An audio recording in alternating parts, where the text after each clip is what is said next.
Good morning.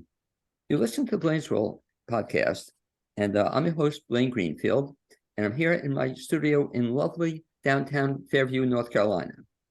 Each week, you can find us on Facebook, YouTube, LinkedIn. You can also listen in on Spotify or Apple Podcasts. You can also get more information at our website, www.blainesworld.net.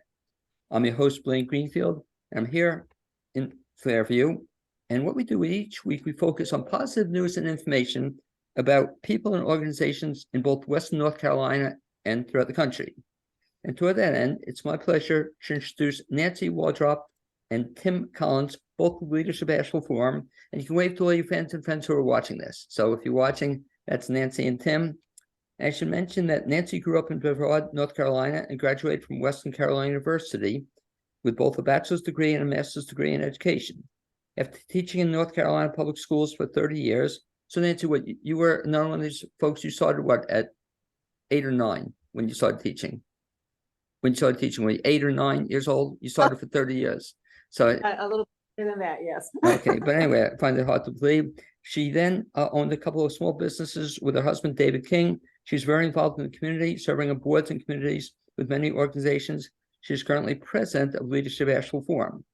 Tim Collins is a semi-retired human resource executive, more than 30 years of service at Procter & Gamble and IBM. He is a 2019 graduate of Leadership Asheville Seniors. He has traveled the globe as a certified global professional in human resources and Society for Human Resources Management Senior Certified Professional. Today, he is an executive consultant, talent and culture for locally owned craft HR solutions. So thanks both of you for joining me. And the first question I'll ask both of you kind of separately here, but I guess, Nancy, you grew up, we mentioned, in Western North Carolina, in Brevard, North Carolina. And did you know that when you were growing up and as a young woman, did you always know you wanted to be in a couple of years later with Leadership Asheville Forum? Did you always know that was your goal as a kid? Well, since I didn't know about Leadership Asheville Forum, Right. Itself was not a goal, but did I always want to be involved in the community? Yes, I was. I have always been involved in the community. My family was very community oriented, so it just sort of came naturally. And so do you remember, in terms of being involved in the community, do you remember your first experiences as a volunteer in the community? Probably as a Girl Scout. I can remember working with what was then the beginnings of the Head Start program when I was about 10 years old, I think. One summer I spent doing that. And so that got you kind of into being involved in the community? That's the first concrete thing I can remember that I volunteered to do like that, yes. One of the first concrete things I remember is having Girl Scout cookies. Does that count for anything? It does. It does. Okay. You know, your background reminds me of one of my favorite quotes, Nancy, and you may know it from Shirley Chisholm. And I use this often, but Shirley Chisholm, you may remember her. She was the first African-American woman to ever run for president. She was one of the first women to run for president. And she had a great quote, which certainly reminds me of you, Nancy. And she said, "Service is the rent we pay for living on earth." You know, I just love it because ever since I've known you, that's sort of what you've been involved in, giving back to the community. Did you also, and we'll talk about the difference, but did you ever participate in Leadership Asheville Seniors or regular Leadership Asheville? No, I was never a part of that. Okay, and we should mention that since you talked about it off the air. So when we talk about Leadership Asheville Forum, maybe I should just ask you to explain what it is and how it actually differs from those two other organizations. Leadership Asheville, and since I haven't been part of that, and Tim can probably address this better than I can. Sure. But it's a way of getting people who especially are new to Asheville to know more about what happens here and what goes on and in terms of government history and that kind of thing. And then there's Leadership Asheville Seniors, which is kind of like taking a course where you also learn about the community, but you actually do a project to help within the community to make it better. And then Leadership Asheville Forum was sort of an outgrowth of Leadership Asheville and the people in Leadership Asheville because they enjoyed the camaraderie so much that they wanted to extend that after they finished with Leadership Asheville. So they formed Leadership Asheville Forum to have these luncheon meetings where they could socialize and network, as well as learn about critical issues to the community. And it has proceeded from there. And now Leadership Asheville Forum is no longer affiliated with Leadership Asheville, technically, but we still do a lot of participation in events together, and we work together to have members. Even though we're not part of leadership, even though Leadership Asheville Forum is not part of UNCA like Leadership Asheville is, we still have a great partnership with UNCA, and they are especially gracious to us, especially Catherine Frank, who has gone out of her way to make our programs, especially in the evening forums, possible for us to do. And we can't give her enough thanks and credit for that. Well, one of the nice things about what you do is the fact that, like you said, when I graduated Leadership Asheville and Leadership Asheville Seniors, it wasn't the form. It was just getting off the ground. How many years has it been in business? About? Since, I am not 100% sure, but I think since the 90s that it's been alive. Because one of the things, I'm so glad you're talking about it, because when I graduated, there wasn't a natural next step. So I did both organizations, and so good you're offering it. And so I'll turn to Tim, same kinds of questions, Tim. So as a child, you grew up in where again? I grew up in Ohio and in Kentucky. So I crossed the Mason-Dixon line kind of halfway. Okay. In terms of your business background, you're certainly active in the community as well. Did they have in Ohio, and most states had it, did they have a Leadership Ohio or something along those lines? Yeah, I spent a number of years in Cincinnati, and there was a Leadership Cincinnati class. There was not a program focused on seniors as there is here, but certainly, yeah. So when you were then in those, in Ohio, did you participate in that program? I did not. My career ended up making, I was pretty fully occupied or overextended in my career. So the possibility of doing that wasn't, and plus I was doing a lot of international travel, and these leadership programs, the ones here in Asheville and the ones in Cincinnati, they're cohort programs, usually on the weekends, sometimes during the week as well. And I wouldn't have been able to be there for most of them. So what motivated you, I guess, to get involved in Leadership Asheville Seniors? Well, I moved here from New York City 5 years ago, and I wanted to get connected in the community and learn more about the history, the culture, the environment. And I heard about it through friends in my neighborhood in North Asheville, and it sounded perfect to me. So I enrolled, and my class was pre-COVID, so we actually got to be in the same room together over a 10, 12-week period. And it was great fun, very educational. And then when I learned about Leadership Asheville Forum, after graduation from LAS, I'm like, oh, this is perfect. It's a way for me to stay connected and to meet some more people and learn about the critical issues that we face. And so let's talk a little bit about then Leadership Asheville Forum. So as you said, that people can be in Leadership Asheville or Leadership Asheville Seniors, but Nancy, you were telling me off the air, though, you don't have to be in either of them. Is that correct? That is true. You do not have to be in either of them. No. So who do you see? Yeah, I'm sorry. I said I was not in either of them. So who do you see as kind of an ideal candidate? If somebody would be interested in this program or the networking thing, who should be looking to join Leadership Asheville Forum? I think anyone who's interested in the community and the issues or the events going on in the community. We have a lot of politically oriented or critical issue events that we do, but we also have cultural events that we do. Like we're getting to do the Amadeus Festival, a program on that, and we're doing one on this month. We're doing one on living with bears in Western North Carolina. So it's a variety of different topics. So anyone who's interested in anything happening in the area would I think, be happy with Leadership Asheville Forum. Okay, and so these various meetings or get-togethers you have, Tim, when are they typically held? They're held once a month during most months except for July and August, and then December we typically have a social event. And they're almost always on Wednesdays, right, Nancy? And there's Yes. luncheons. So people show up at around 11:30, 11:45. Program begins 12:10, 12:15, extends until 1:30. And people eat and listen and engage, ask questions. And we don't shy away from difficult or tough subjects. We do fun, interesting, cultural, and living in Asheville sort of things, but we also do tough things. We had a recent program on the state of local news, which is a point of concern that many of us have. And so when you have the programs, you mentioned for lunch, where do you have the luncheon meetings? We have been recently having them at the Country Club of Asheville in North Asheville. It's easy to get to. There's plenty of free parking. The food is good. Service is good. It's an easy venue for us.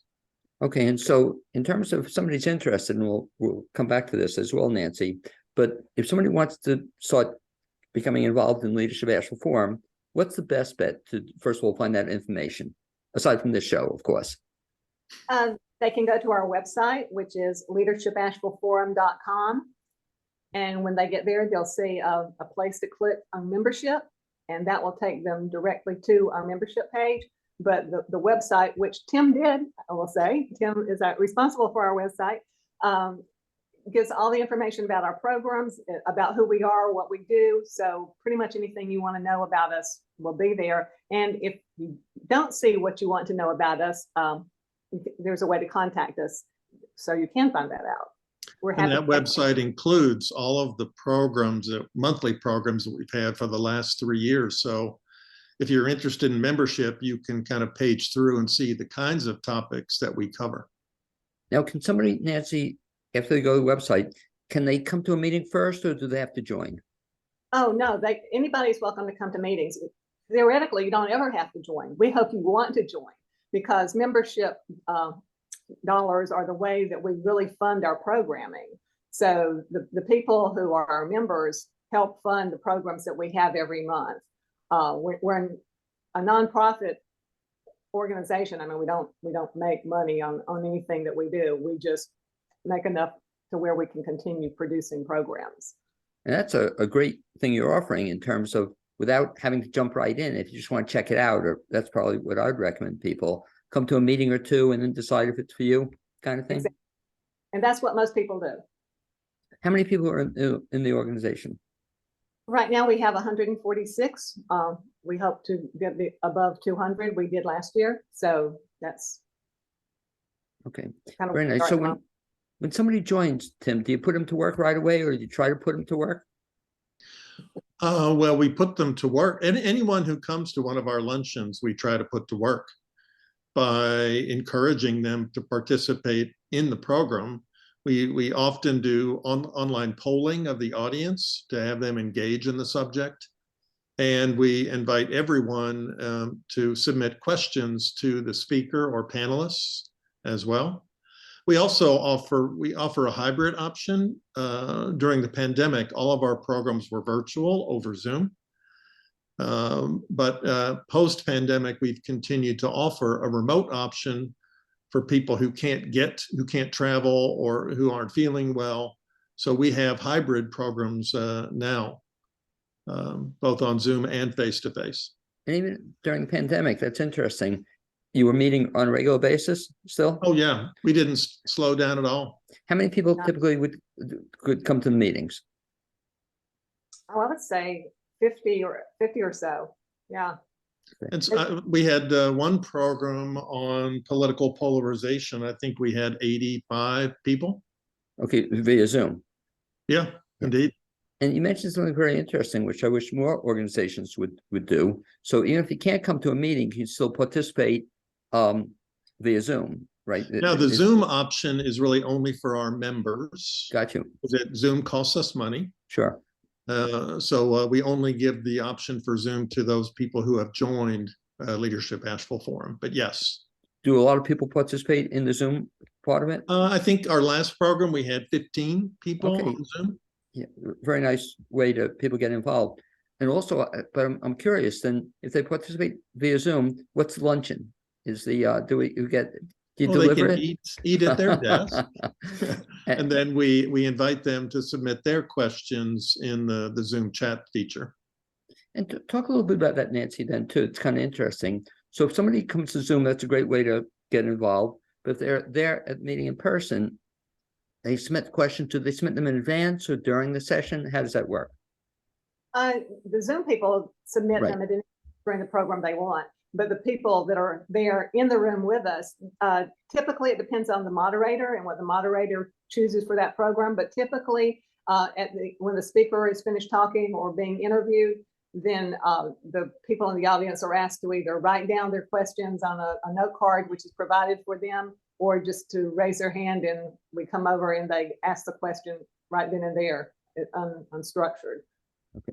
And assuming that I know a little bit of the nature of the group, I assume that it's pretty common that people are going to participate in the forums. You know, that I take it it's not a group of people who sit back on their hands and just Not shy. You mentioned the one, boy, I wish I had known about it. I'm going to have to get back on your mailing list, or maybe you'll even get me to join again, Nancy. I think I joined the very first year. It was just kind of getting off the ground. But if people join, talk about the one program, just what a great topic, the polarization topic. Do you have typically one speaker, or is it a group of people speak? And for that program, we had the chairs of the Democratic and Republican parties in Buncombe County. And if I believe I'm correct in remembering, Nancy, the two of them had never met. So we kind of introduced them. That's right. And And Tim then, was the moderator for this forum. So, Oh, wow. That must have been a great, was there, you had fun with it? yes. and then we did have fun. And we had a third panelist who sort of a nonpartisan person, the executive director of Down Home, North Carolina, which focuses on engagement, political engagement in rural North Carolina counties. But it wasn't a take off your gloves and Right. battle it out. You know, it was a very civil dialogue. We were trying to get the conversation started of recognizing that there's a lot of polarization and talking at instead of talking to, and what could we do about what could we change to make that better? I'm so sorry I missed it, because I'm so much a fan of that kind of strategy. It reminds me of where I grew up as a kid in New York. And I don't know if you ever heard of the Congressman Al Lowenstein. He was a famous congressman. His claim to fame, Nancy, was he led the Dump Johnson movement. You know, it was anyway, but what's so great about him, Tim, and probably sounds like you, is that I went to a forum he ran. I was just a kid. It was on abortion, which was really contentious back then. And he got both sides, Nancy, to talk, and they talked civilly, and they were smiling with each other, you know. And it's just a model. I'm meeting with a friend of mine Wednesday, who's a completely opposite political party, and I just want to see if we can talk to each other, you know, or have a discussion. So the two you brought together, Tim, I love it. Were they talking, hopefully at the end? Have they stayed in touch with each other? Are they friendly with each other? You know, I don't know. Nancy, you know, and you think not. I really, but based on, I do know both of them, and I don't think there's been any kind of like open line of communication between the two. But No. they have worked together with the Board of Elections, because that's part of their duties as Right. chair. But in terms of having, you know, sit down conversations, to my knowledge, that has not happened. Accepting leadership national forum, it did happen. They had to sit Exactly. down.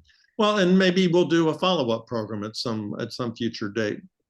Well, And one of the piece of that forum was, I don't know that we would have gotten the lady from the Down Home, North Carolina, because she was like somewhere else in North Carolina. So Zoom actually makes it possible to do things you might not be able to do Right. in person. But that was a tremendous forum. And we had a lot of comments on that forum. And one of the ones afterwards was, at least, I think a lot of people came anticipating there was going to be this kind of back and forth, which did not happen, and was somewhat disappointing, I think. But on the it was rewarding to see that they would come together for a meeting like that and be in the same room, and that they could have that kind of dialogue. And maybe, if nothing else, it was a beginning for better things. But Was this, Nancy, did this meeting take place during the pandemic? yes. Oh, it's too bad, because Tim, I'm even saying I'm not yet a member again, but you're tempting me here. I'd almost like to come to a meeting as a follow-up in terms of, I don't know how you do it, Nancy, but to teach people, or, let's get people talking again, and so needed, it's just, I don't know how it's done, but, I've had problems with that myself. You folks may have also, regardless of political party, but losing friends, and not being able to speak to people. And what a shame, What a shame. Yes. And the shame is, I don't buy, Tim, the fact that, you don't talk about politics, you don't talk about religion, you should be able to talk about anything with friends or listen. So Well, we actually just did a member survey to Right. capture feedback on our programs and where we offer luncheons, and do we want to try a breakfast or an evening program. And I'm going to be summarizing the survey, but we got 4.5, almost 5 pages of potential future program ideas, like homelessness and Yeah. crime and infrastructure, environment, healthcare, political polarization, reparations, food insecurity. Wow. And We have a plethora of future programs to consider. and I'm thinking each of them are fascinating topics, with Well, even unfortunately- abortion. Well, We that have was my- talked as a board about having a program on abortion. I was just going to ask you, because I'd like to see it again, back to the guy I had heard years ago, that he was able to get both sides talking, and Well, and it's a big issue in North Carolina, because the number of abortions performed here has skyrocketed since so many of the states in the Southeast, it's no longer possible. So, well, let me ask you this, folks. Have you done a program, because I just wrote up on a political group I'm active in, about transsexual, being a trans individual? Have you done anything on that? not Because, that I'm aware of. yeah, because what's happening, Nancy, I just wrote the article today. It's so sad, because now North Carolina is one of so many states trying to pass more laws against, against it, and it's just, it shouldn't have to be concession. It shouldn't be controversial, but it is. It's such a shame. Right. So again, Tim, you're tempting me, but just the topic on abortion, I'd love to. Should there? I guess there are two sides, if not a lot, to everything, but should people be able to talk about it? And I think so. And not scream about it and whatever. Fascinating stuff. Let's go back to some of the other programs. Wow. That you've done already. Have you done a program yet on or is it coming on the issue of crime in Asheville or the downtown Asheville? That is one I would hope we would do in the future. We have Okay. not done that. Certainly a topic that needs to be discussed. It's definitely a critical issue for the area. We have had, though, is Nancy's right, but we have had the city of Asheville police chief, David Zach, Right. and the sheriff, Quentin Miller. We've had the two Right. of them talk at multiple programs in the last 3 years. And I've had Right. Zach on my podcast as well. Also, I've had Todd Williams. And what I got from having both of them is that it's easy to complain about stuff, but it's hard to, that everybody says, well, do this, just increase the police force. Absolutely, Zach would love to, but you can't hire people, and then you can't pay people enough, so that's the kind of stuff you get into at the forums. Yes. And several years back, we had, when they were selling Mission Hospital to become the HCA. Well, sure, same thing. We had Ron Paulus was part of that panel, and I don't remember now who else, but that was a pretty eye-opening panel, because some things got said that I think people were not aware of, and it was just interesting to get that perspective. Let me ask you this, Nancy, in terms of if I come or somebody comes to a Leadership Asheville Forum meeting, is there anything that happens afterward? In other words, like I love the idea of forum, is a great way to hear the discussions, but are there opportunities then people to do something about what they hear? hopefully, yes, in every forum that you're inspired in some way by what you hear to leave with an idea of what you can do to go help that situation. But we had an evening forum on affordable housing, which Tim was the moderator for and did a brilliant job with it. And he can speak to this, but that was one of the goals of that people actually leave there knowing what they were going to do to help that situation when it was over. Yeah, at that forum, Blaine, we asked people to identify the actions they intend to take to try to help the situation with housing in Asheville and Western North Carolina. Another example is this most recent program we had on the state of local news. Had Karen Chavez, the executive editor of the Citizen Times. We had Jeff Pope, general manager of Blue Ridge Public Radio. We had Peter Lewis, who's with Asheville Watchdog, managing editor for Asheville Watchdog. Brian Nemitz, who's the news director at WLOS, and Scott McLeod, who's the editor and publisher of Smoky Mountain News. A number of those people had never met before either.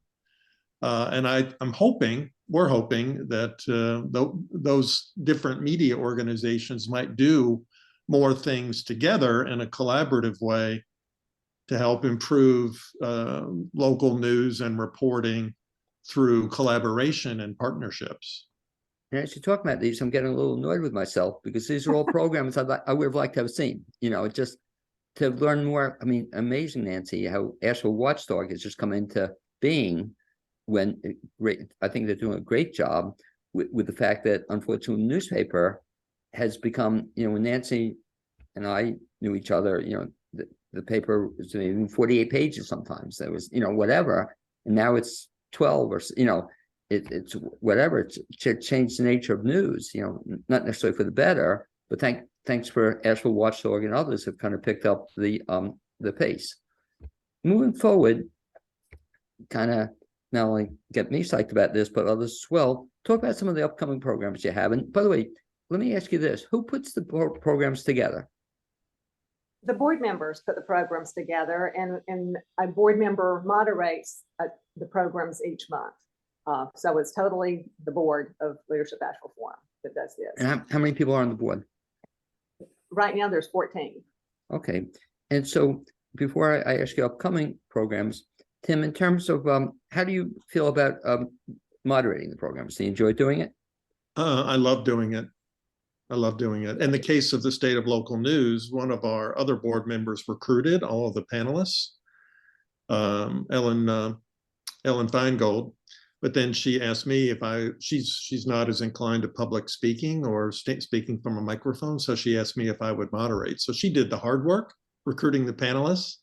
I just got to sort of play traffic cop and field questions from the audience. And I think you're pointing out, I guess, one of the other advantages to not only coming to the meetings, but becoming involved in the meetings is you can also get a chance to put together some of these programs as well. Or I guess you're always looking for people to come forward and suggest a program or take it over. We do. We take suggestions from the membership, just like through the survey or word of mouth, however people want to deliver it.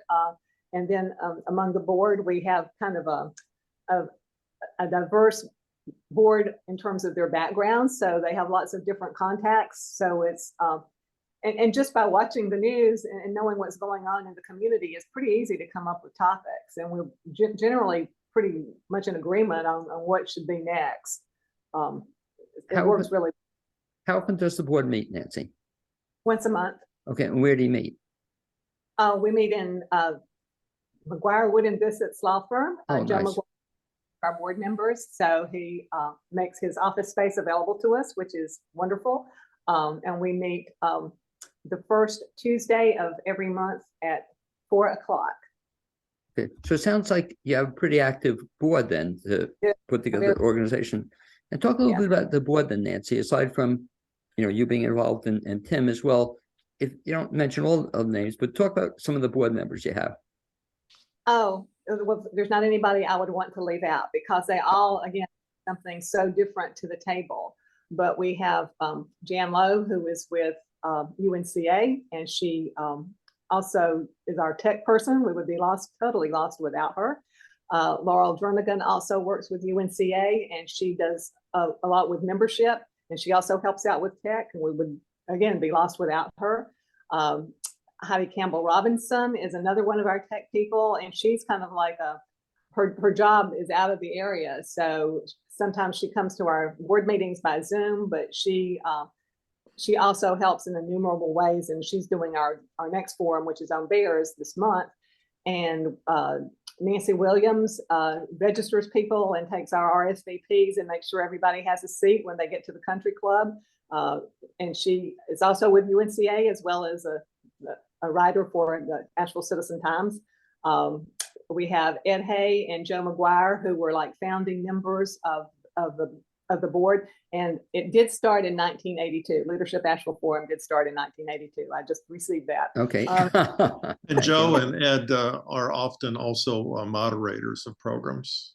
Yes, and definitely the historians for what has been done, what works and what doesn't work. So we're not always starting over from scratch.